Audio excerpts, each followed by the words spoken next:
अब देखिए, आज मैं स्टार्ट कर रहा हूँ एच.सी. वर्मा के क्लास 9 के फिजिक्स का क्वेश्चन आंसर, है ना। एच.सी. वर्मा के क्लास 9 के फिजिक्स का क्वेश्चन आंसर अच्छा न्यूमेरिकल्स रहता है। इसमें मेनली रूप से न्यूमेरिकल्स आपको मिलेगा एच.सी. वर्मा के, इसलिए मैं आपको ये बुक से मैं न्यूमेरिकल्स बताता हूँ, ठीक है। काफी अच्छा न्यूमेरिकल्स है, आपको बेस का नीचे से ऊपर ले जाता है, बेस कंप्लीट कर देना, आगे कंपटीशन के लिए काफी मदद करेगा। तो चलिए कम टू द पॉइंट। आप बुक है of weight 5 newton kept on a smooth horizontal table. देखिए क्या लिखा है, केप्ट ऑन अ हॉरिजॉन्टल। एक बात बताइए, केप्ट का मतलब क्या हुआ? रखा हुआ, यानी body is at rest, that is body is at, body rest में होगा, then resultant force is 0। Resultant force क्या होगी? 0 होगी, है ना। रिजल्टेंट फोर्स जो होगा वो 0 होगा। सॉल्यूशन यहां से कर रहे हैं, तो find the force exerted by table. तो रिजल्टेंट फोर्स 0 होगा, then upward force is equal to, upward force is equal to downward force. Downward force यानी वेट हो गया, और अपवर्ड फोर्स हो गया फोर्स एक्सर्टेड बाय टेबल, जिसको आप नॉर्मल फोर्स कह सकते हैं। तो पूछ रहा है रखा हुआ है, तो वेट 5 न्यूटन है। तो वेट 5 न्यूटन का है, ये आपको एक बुक रखा हुआ है टेबल पर। देखिए जैसे कि मैं आपको यही बुक मान लीजिए एक टेबल है, इस पर कोई बुक रखा हुआ है, इधर डाउनवर्ड में लगा 5 न्यूटन, तो अपवर्ड में भी कितना लग जाएगा? 5 न्यूटन ही लगेगा।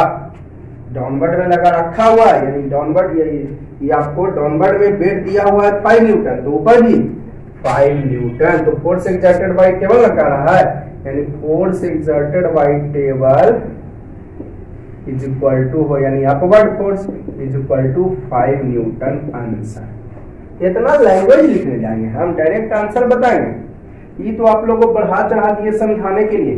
क्या कह रहा था, एक बुक है 5 न्यूटन वेट है, इसका रखा हुआ स्मूथ हॉरिजॉन्टल टेबल। ये देखिए मान लेते हैं टेबल है, एक बुक है, ये रखा हुआ है, 5 न्यूटन वेट लगा, यानी डाउनवर्ड फोर्स। अब रखा हुआ है तो डाउनवर्ड बराबर अपवर्ड, यानी बॉडी रेस्ट में है, रिजल्टेंट फोर्स 0। तो नीचे 5 न्यूटन, तो ऊपर भी 5 न्यूटन, तो ऊपर नीचे लगाएगा अर्थ, तो ऊपर लगाएगा टेबल बुक पर, नीचे अर्थ लगाएगा, ऊपर लगाएगा कौन? टेबल लगाएगा बुक पर, 5 न्यूटन। अगला सवाल देखिए, क्योंकि रखा हुआ है तो अपवर्ड इक्वल टू डाउनवर्ड, बस सीधी सी बात। रखा हुआ है यानी same to same force. Example 3.2, a block of weight 5 newton. एक ब्लॉक है, वस्तु है जिसका वेट कितना है? 5 न्यूटन है, placed on a horizontal table, ठीक है। A block of weight 5 newton है, प्लेस्ड रखा हुआ है ऑन अ हॉरिजॉन्टल टेबल। किस टेबल पर? हॉरिजॉन्टल टेबल पर। A person pushes the block, एक पर्सन जो है ब्लॉक को पुशेस करता है फ्रॉम द टॉप। कह रहा क्या? ब्लॉक है वेट 5 न्यूटन, टेबल, ये देखिए टेबल है, ये क्या है आपका? टेबल है। ये कोई ब्लॉक है, मैंने वस्तु है जो 5 न्यूटन वेट है, यानी डाउनवर्ड में। वेट कहाँ होगा? डाउनवर्ड में। एक व्यक्ति इसको पुशेस करता है फ्रॉम टॉप, यानी ऊपर से पुशेस करता है, ऊपर से, इस तरह से ऊपर से पुशेस करता है, यानी ऊपर से पुशेस करेगा तो डाउनवर्ड में ही करेगा ना। From the top bye exerting a downward force, लिख दिया है डाउनवर्ड कितना न्यूटन? 3 न्यूटन।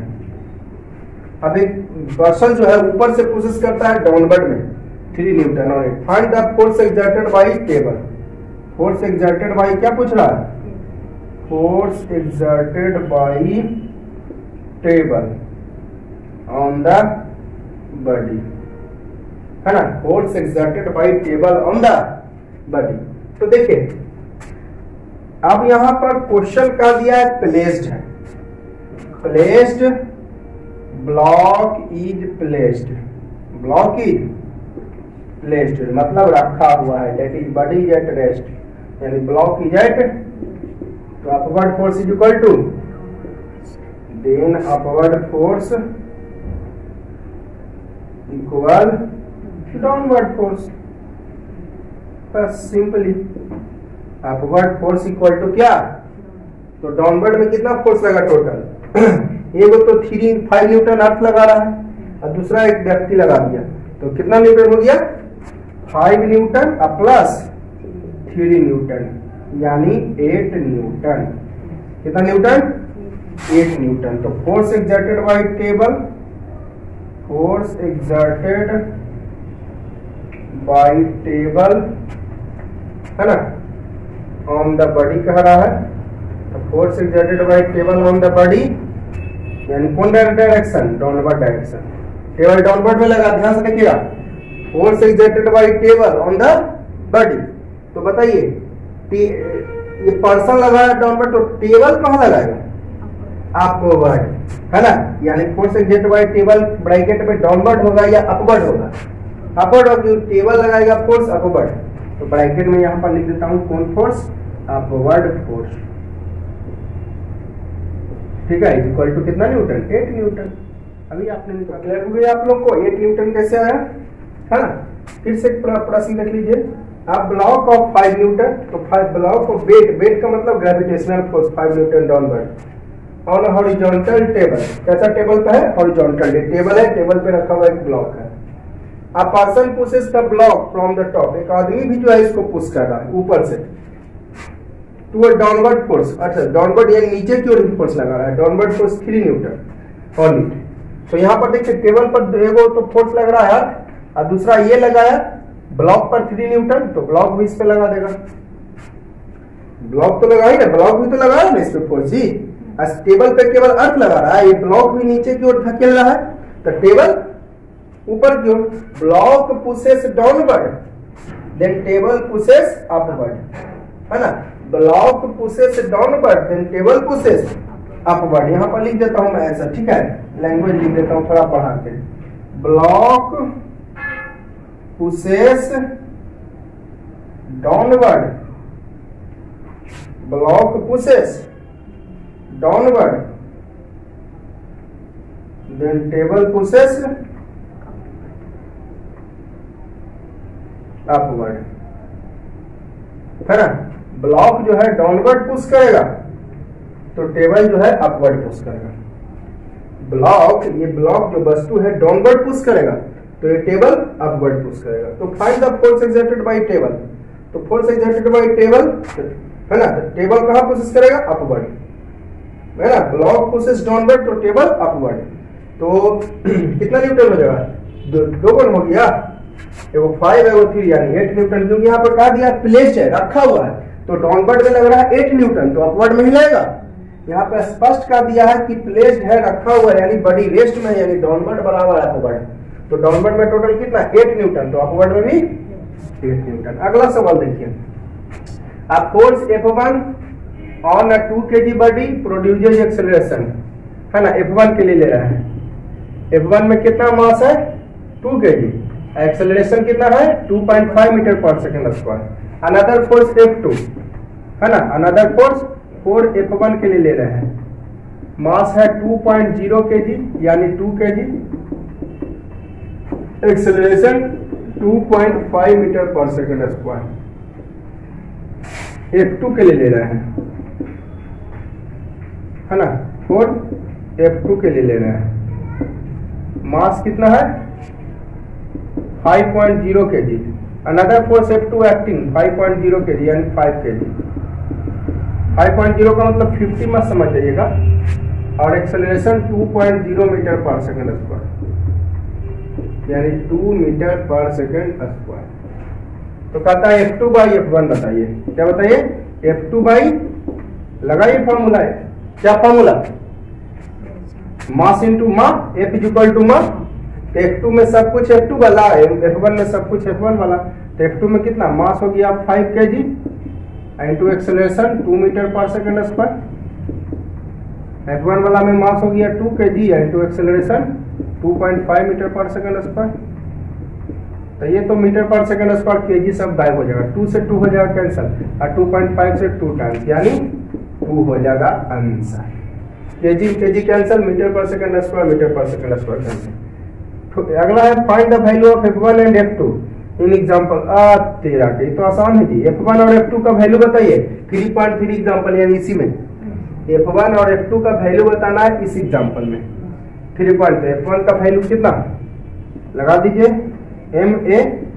m कितना F1 के लिए 2 kg, एक्सेलरेशन कितना 2.5 मीटर पर सेकंड स्क्वायर यानी हो जाएगा 5 kg मीटर पर सेकंड स्क्वायर यानी न्यूटन। F2 के लिए m में यही फॉर्मूला। F2 के लिए मास कितना है 5 kg, एक्सेलरेशन 2 मीटर पर सेकंड स्क्वायर तो 10 न्यूटन। kg मीटर पर सेकंड स्क्वायर क्या कहते हैं न्यूटन। चौथा कितना सीखा एग्जांपल 3.5 4 एग्जांपल सभी आपने पढ़ा। 2 पार्टिकल्स A और B है, मासेस 20 ग्राम और 30 gram are at rest at a certain time because of force exerted by them on each other the particles start moving। अब फोर्स लगा तो मूव करने लगा है ना। At a given instant particle A on to move towards east with the velocity इतना and the अच्छा ये जाएगा law of conservation of linear momentum. ये इस पर सेट होगा। कहेगा कैसे पकड़ लिए, दो ऑब्जेक्ट है, वेलोसिटी दिया हुआ है, दूसरे का वेलोसिटी पूछ रहा है तो ये किस पे सेट होगा लॉ, क्योंकि दो ऑब्जेक्ट दो वेलोसिटी किस में आएगा law of conservation of linear. तो बिफोर मूविंग एक जाएगा और एक आफ्टर मूविंग जाएगा। तो बिफोर मूविंग तो रेस्ट में है, बिफोर मूविंग एक जाएगा। समझ रहे कैसे पकड़ लिए कि law of conservation of linear momentum पे जाएगा। दो पार्टिकल है, मासेस दिया है, रेस्ट में, तो रेस्ट में है आपको तो वेलोसिटी 0 तो सब कुछ 0। Because of force exerted they mean एक दूसरे पर फोर्स लगा है ना। तो गिवन इंस्टेंट में देखा है पार्टिकल A जो है वो 6 सेंटीमीटर पर सेकंड का स्पीड से, तो कहता है पार्टिकल B का वेलोसिटी बताइए। किसी खास समय में देखा गया कि वेलोसिटी जो है वो 6 सेंटीमीटर पर सेकंड है, तो B का वेलोसिटी बताइए। किसका वेलोसिटी बताइए, पार्टिकल B का वेलोसिटी बताइए। तो दो एक का वेलोसिटी दिया है, दूसरा का निकालना है, दो गो ऑब्जेक्ट दिया हुआ है तो ये जाएगा m1 है, m2 है, t1 है, t2 है तो ये जाएगा। रेस्ट में है तो u1 u2 0 हो जाएगा। रेस्ट में है तो इनिशियल वेलोसिटी तो ये जाएगा law of conservation of linear momentum. Before moving की बात कर लेते हैं। बिफोर मूविंग टोटल मोमेंटम क्या होगा, क्या बताए थे m1 u1 plus m2 u2। ठीक है, तो m1 पे जाएगा कितना 20 ग्राम, वेलोसिटी तो 0 हो जाएगा है ना। बिफोर मूविंग लिख देते हैं before moving bodies particles are at rest, are at rest, then velocity initial velocity यानी u is 0 in each case। ठीक है, अब प्लस 30 ग्राम, अब वेलोसिटी तो 0 है तो 0 प्लस 0 यानी 0। चलिए बात कर लेते हैं आफ्टर मूविंग की। आफ्टर मूविंग है ना, आफ्टर मूविंग क्या देखा गया, जब देखा गया कि एक दूसरे पर फोर्स लगा तब जो है किसी खास समय में particle A is to want to move। देखा गया कि पार्टिकल A यानी आफ्टर मूविंग के बाद वेलोसिटी ऑफ पार्टिकल A देखा गया कितना 6 सेंटीमीटर पर सेकंड। तो कहता है what is velocity of particle B। तो let velocity of particle B, velocity of particle v is equal to v मान लेते। देखिएगा ये कब की घटना है, आफ्टर मूविंग की, क्योंकि यहाँ स्पष्ट है एट अ गिवन इंस्टेंट किसी समय में किसी हाल में particle is to want to move, particles A को मूव पाया गया ईस्ट की ओर। किसकी ओर, ईस्ट की ओर। अच्छा ब्रैकेट में डायरेक्शन है ईस्ट की ओर है, ये किसकी ओर 6 सेंटीमीटर पर second east with the velocity इतना। तो what is the velocity of particle B at this instant, इस समय B का वेलोसिटी क्या होगा। तो चलिए आफ्टर मूविंग टोटल मोमेंटम निकाल के देखिए। Momentum of A plus momentum of B, तो m1 v1 प्लस m2। ये फॉर्मूला लिखना जरूरी है आपको, डायरेक्ट लिखिए ना, समझ गए कैसे पकड़ लिए law of conservation of linear momentum है, क्योंकि कह रहा है कि रेस्ट में है बिफोर मूविंग, मूविंग करने के पहले रेस्ट में, तो इनिशियल वेलोसिटी आई कह रहा बताइए वेलोसिटी बी का, तो दो ऑब्जेक्ट दिया है, दो वेलोसिटी दिया हुआ है, तो किस पे सेट होगा, law of conservation of linear momentum. तो मूविंग के पहले तो रेस्ट में था, तो जीरो, तो सब कुछ जीरो हो गया ये, है ना। अब आफ्टर मूविंग की बात किए तो m1 हो गया 20 ग्राम, अब v1 के जगह कितना 6 सेंटीमीटर पर सेकंड, अब इसकी हो गया 30 ग्राम इंटू इसको मान लेते हैं, इसको वेलोसिटी v मान लिया गया है, यहाँ पर वेलोसिटी इसका क्या माना गया है, v माना गया है, m1 v1 m2 v2 ना लिखे हैं, तो यहाँ पर v का वेलोसिटी क्या माना गया है, v, और यहाँ पर 6 सेंटीमीटर पर सेकंड, तो 120 ग्राम सेंटीमीटर पर सेकंड, अब प्लस 30 ग्राम इंटू v। तो चलते हैं according to law of conservation of linear momentum, linear momentum क्या कहता है ये, टोटल मोमेंटा बिफोर कोलिजन, है ना, total momenta before collision, collision के जगह यहां पर मूविंग है, equal total momenta after moving, ठीक है, इधर लिख देता हूं, तो total moment of before moving कितना है, 0 है, is equal to after moving कितना है 120 ग्राम सेंटीमीटर पर सेकंड, इनटू इतना प्लस इतना 120 ग्राम सेंटीमीटर पर second plus 30 gram into v, ठीक है। चलिए ऐसा करते हैं, इसको उठा के इधर ले आते हैं, जिसका वैल्यू निकालना है एक तरफ, बाकी सभी को एक तरफ।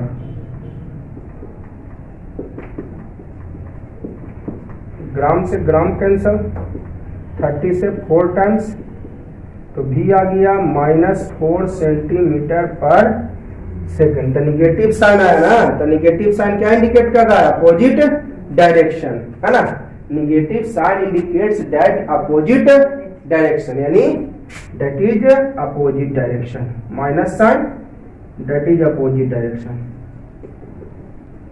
अपोजिट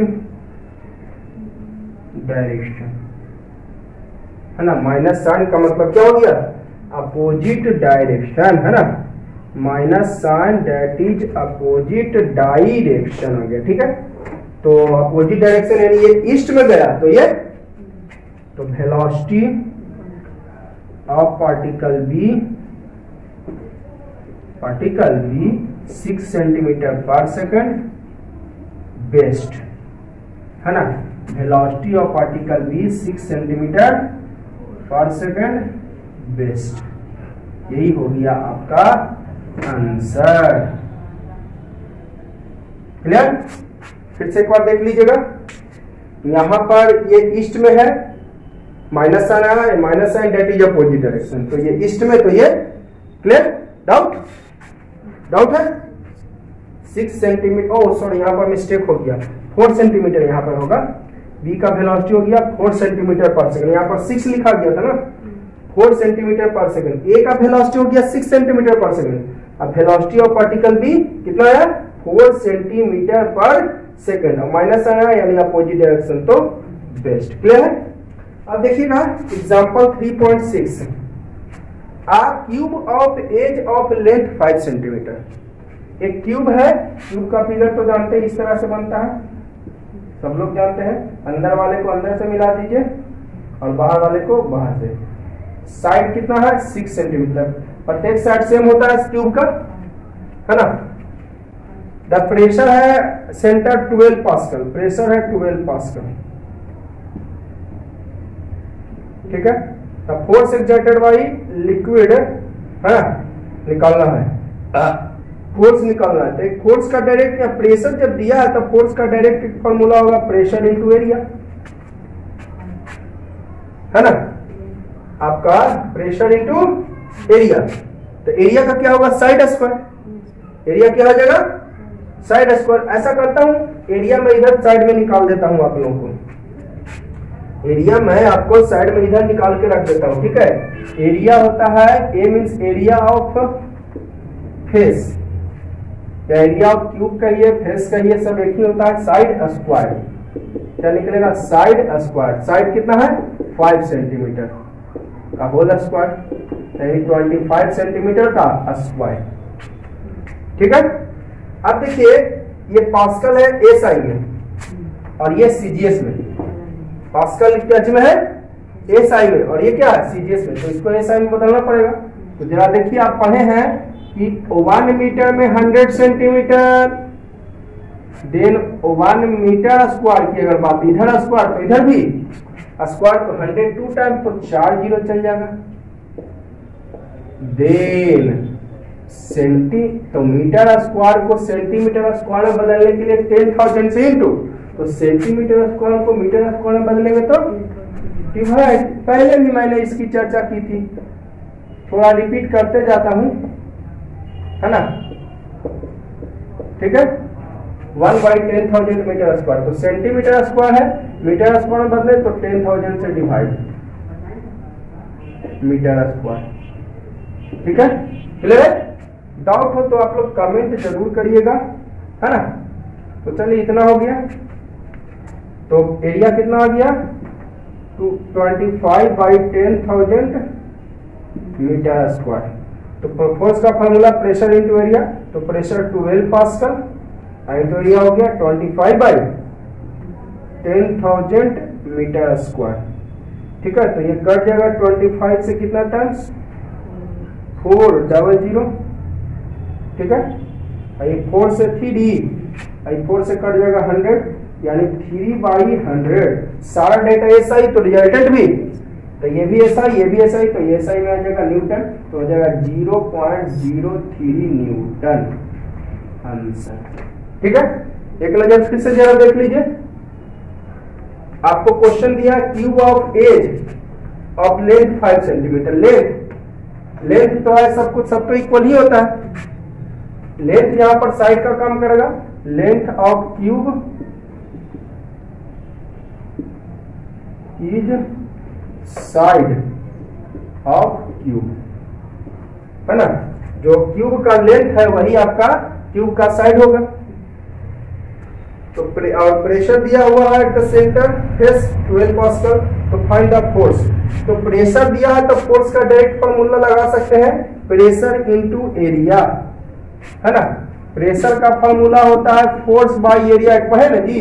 तब फोर्स को इंटू कर दिए 1 से और प्रेशर को ए से, तो F बराबर P इंटू ए, यानी फोर्स का फॉर्मूला हो गया प्रेशर इंटू एरिया। तो फोर्स का formula pressure into area. Pressure दिया है 12 पास्कल, एरिया पता नहीं है, तो एरिया निकालने के लिए इधर चले आए, इधर मैंने एरिया निकाल लिया, एरिया यानी एरिया ऑफ क्यूब ना जी। तो area formula side square, side था 5 सेंटीमीटर, साइड यानी लेंथ, साइड यानी कहां क्या, साइड यानी लेंथ 5 सेंटीमीटर, कितना 5 सेंटीमीटर, यहाँ पर लिख देता हूँ इक्वल 5 सेंटीमीटर का स्क्वायर करने 25 सेंटीमीटर स्क्वायर। अब देखिए एसआई में था और ये सीजीएस में था ना, तो इसको बदल दिए एसआई में, सेंटीमीटर स्क्वायर को मीटर स्क्वायर में बदलने के लिए 10,000 से डिवाइड तो रख दिए, तो एरिया की जगह रख दिए, तो कटा आपको 400 टर्म्स, ये 4 से 100 टर्म्स, 4 से 3 तो 3/100, सारा डेटा एसआई तो रिजल्टेंट भी एसआई, तो आ जाएगा 100 डिवाइड किए तो 0.03। एग्जाम्पल, अगला एग्जाम्पल है ना बायोंट फोर्स के बारे में। तो ये वाला क्वेश्चन मैंने आपको सेम टू सेम इस टाइप का क्वेश्चन मैंने आपको जो है वीडियो में मैंने बता दिया है ना। न्यूमेरिकल मैंने इस तरह का पहले एकदम सेम टू सेम इसी टाइप का पहले बता दिया है। देखिए क्या करा है, metallic sphere of mass 2 kg, है ना। Metallic mass of metallic sphere, mass of metallic sphere जो है आपका 2 kg है, ठीक है। वॉल्यूम है कितना 2.5 into volume is equal to 2.5 into 10⁻⁻⁴ metre cube. Completely merge है, अच्छा पूरी तरह पानी में डूबी हुई है, पूरी तरह पानी में आपका डूबी हुई है, ठीक है। तब फाइंड द बायोंट फोर्स, ध्यान दीजिएगा बायोंट फोर्स मतलब मैंने समझने के लिए बताया था, पानी वाला फोर्स। कौन फोर्स? फॉर्मूला तो यही होगा mg। एम यहाँ पर क्या, बायोट फोर्स का मतलब हो गया पानी वाला यानी लिक्विड वाला फोर्स। कौन फोर्स? तो एम जो है यहाँ पर मास जो है पानी का कि मास लेंगे ऑब्जेक्ट का, लिक्विड का। ये पहले भी बता दिए थे मैंने, पहले भी बता दिया था मैं, जब बायोट फोर्स में मास किसका, Biot force depends on mass of displaced water, not depend on mass of object, पहले ही बताया था। ऐसे भी पानी वाला फोर्स तो मास भी पानी का, तो मास, अब मास क्या तालाब में है तो पूरा तालाब का मास, की जितना हटाएगा उसका, जितना हटाएगा उतना, कि तालाब में डाले तो पूरा तालाब का मास। हाँ, mass of displaced water, mass of displaced water into G का वैल्यू तो जानते हैं 9.8 मीटर पर सेकेंड स्क्वायर। तो मास ऑफ डिस्प्लेस्ड वाटर तो हमको दिया हुआ है नहीं, इसको निकालने के लिए डेंसिटी का सहारा लेंगे। इसको निकालने के लिए हम सहारा लेंगे किसका, डेंसिटी। तो डेंसिटी ऑफ वाटर दिया हुआ है आपको जी 1000 kg पर मीटर क्यूब। मास तो हमको नहीं दिया हुआ है, तो मास के लिए डेंसिटी का सहारा लिए। तो डेंसिटी का formula mass by volume, density का फॉर्मूला मास बाई वॉल्यूम। तो मास किसका, डेंसिटी वाटर का, तो मास भी वाटर में पूरे वाटर का मास की डिस्प्लेस्ड वाटर का। अब वॉल्यूम भी आपका volume of object is equal to 1000 kg पर मीटर क्यूब। ठीक है, तो एक चीज ध्यान दीजिए आप लोग, मास ऑफ डिस्प्लेस्ड वाटर, जो ऑब्जेक्ट का वॉल्यूम वही आपका डिस्प्लेस्ड वाटर का वॉल्यूम। कहिएगा यहाँ पर आप वाटर का कहाँ ले लिए, चलिए यहाँ पर वाटर का ही ले लीजिए। कहिएगा मास डेंसिटी निकाल रहा है तो मास वाटर का, तो वॉल्यूम भी वाटर का ना, वाटर में क्या डिस्प्लेस्ड वाटर का, डिस्प्लेस्ड वाटर। अरे आप तो पढ़े होंगे कि वॉल्यूम ऑफ ऑब्जेक्ट है ना, ऑब्जेक्ट कंप्लीटली मर्ज है जी, completely immersed, then volume of object is equal to volume of displaced water, volume of displaced water. पहले भी पढ़ चुके हैं आप लोग। तो कितना 2.5 into 10 to the power -4 metre. यहाँ पर देखिए वॉल्यूम है 2.5। ठीक है, तो मास ऑफ डिस्प्लेस्ड वाटर क्या हो जाएगा, mass of displaced water is equal to हो जाएगा आपका, तो मास ऑफ डिस्प्लेस्ड वाटर कैसे निकलेगा, क्रॉस नीचे कुछ नहीं तो है 1, क्रॉस मल्टीप्लीकेशन कीजिए 1000 kg पर मीटर क्यूब है ना, into mass volume of displaced water है ना, 1000, इधर लिखता हूं 1000 kg पर मीटर क्यूब, अब by into mass of displaced water, mass of displaced water. तो 1000 kg पर metre cube, mass of displaced water 2.5 into 10 to the power कितना है वॉल्यूम, जो भी ऑब्जेक्ट का वॉल्यूम, जो वॉल्यूम ऑब्जेक्ट का वही वॉल्यूम। यहाँ पर इसको मैं इरेज कर देता हूँ, समझ गए, ऑब्जेक्ट कंप्लीटली इमर्ज है तो जो ऑब्जेक्ट का वॉल्यूम वही डिस्प्लेस्ड वाटर का। तो इसको यहाँ पर इरेज करता हूँ जगह से, आप आपके कारण समझ गए। तो आपका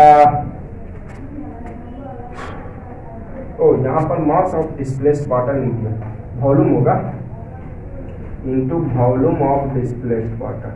तो जितना ऑब्जेक्ट का वॉल्यूम वही उतना ही पानी को हटाएगा। मैंने आपको ये पहले ही बात बता दी थी, कितना बार मैंने रिपीट किया होगा, ये पानी में है ऑब्जेक्ट, तो जितना ऑब्जेक्ट का वॉल्यूम है, जितना ऑब्जेक्ट का वॉल्यूम है उतना पानी को ये हटा देगा। ठीक है, तो ऑब्जेक्ट का वॉल्यूम है 2.5 इंटू 10 टू द पावर -4, तो कितना पानी को हटाएगा, वॉल्यूम ऑफ डिस्प्लेस्ड वाटर, तो इतना ही हो गया। तो मीटर क्यूब से मीटर क्यूब पहले कैंसिल हो गया, पॉइंट हटा दिए तो नीचे 10 आ जाएगा, तो 1 0 से 1 0 कैंसिल, तो 100 kg बचा इंटू 25, इसको नीचे ले आते हैं, ऊपर -4 है, नीचे आएगा तो पावर +4 हो जाएगा। तो 100 kg इंटू 25 इंटू 1 पर 4 0, 20 से 20 कैंसिल, तो 25 बाई, तो यानी 4 टाइम्स कटेगा, तो 1/4 kg।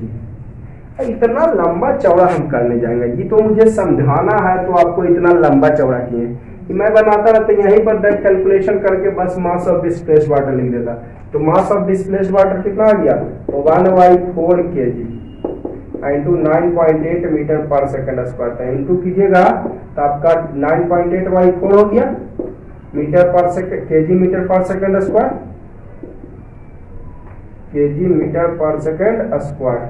अब डिवाइड दे लीजिए, 2 टाइम्स 8 पॉइंट है, पॉइंट नोट कर दिए, 8 4 टाइम्स 2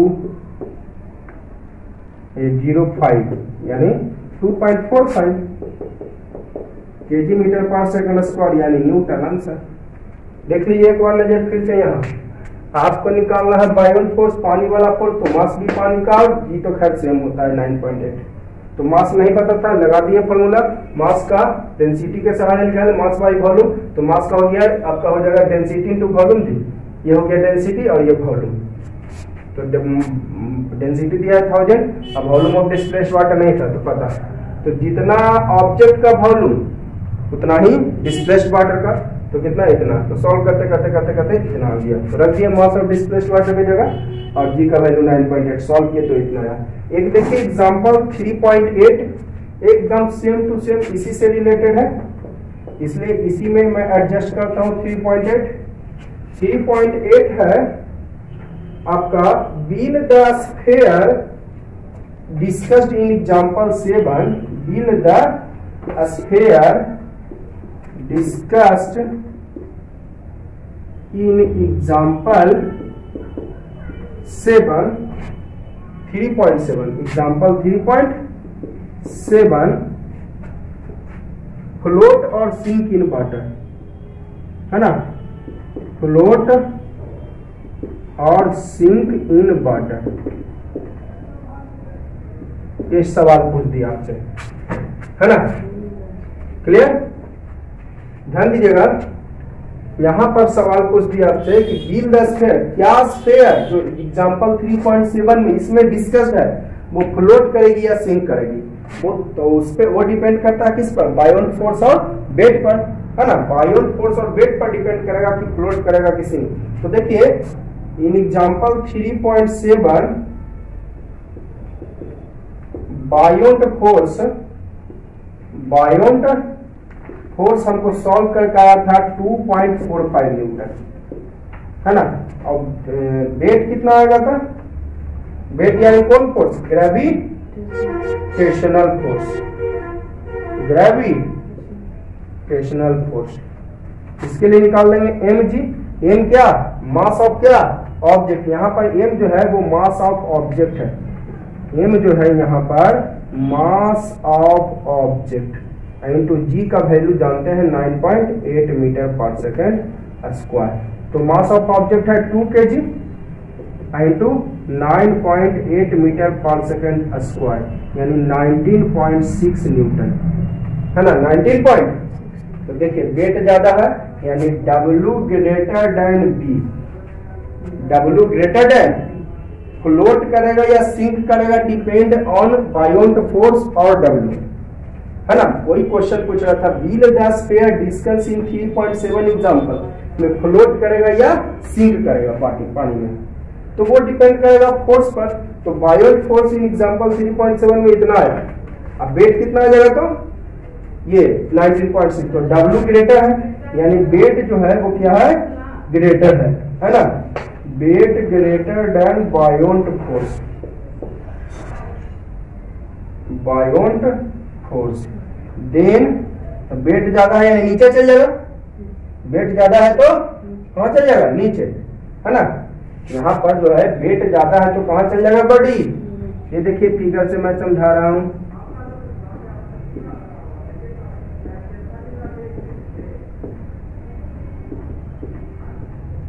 है ना, पानी हट जाएगा यहाँ पे, सॉलिड बॉडी ना है, तो ये W नीचे और बायोन फोर्स ऊपर,